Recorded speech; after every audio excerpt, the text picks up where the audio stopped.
always فيتون. ايه ده؟ always فيتون. always فيتون.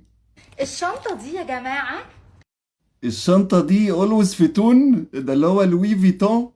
كولكشن رهيب جدا من البراند بتاع always فيتون. البراند بتاع always فتوح ايه؟ بس الشنطة دي مايكل كورس اصلا. الشنطة دي على طول بتبقى سولت اوت من عند شعنونتي. سولت اوت. بتجيلكوا بالسيريال كود بتاعها السيريال بتاعها. وكمان الشجنستر بتاعتها شاجنستر.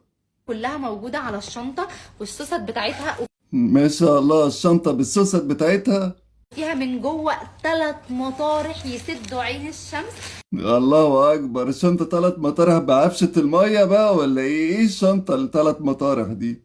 الشنطة دي يا جماعة سعرها الأوريجينال بتاعها طبعا. الاوريجينال.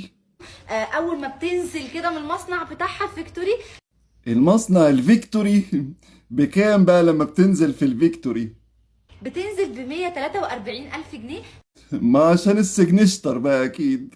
بس انتوا عارفين شعنونتي الطب والباقي كانتالوب وفرتها لكم ها، انت متأكدة ان احنا هنوفر؟ ب93 ألف جنيه بس. هاتي 700 جنيه واجيب لك 2 اوريجينال.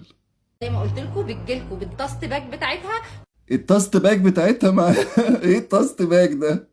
والشنطة دي لويس فيتون. وحضرتك مش ملاحظة انك ماسكة حروف ام كي جاية معاكي ازاي ان هي لويس لافيزون؟ ويا جماعة اوعوا محدش يلحقها. هي لو فعلا معاها التاست باج يبقى لا، ما تتفوتش فعلا.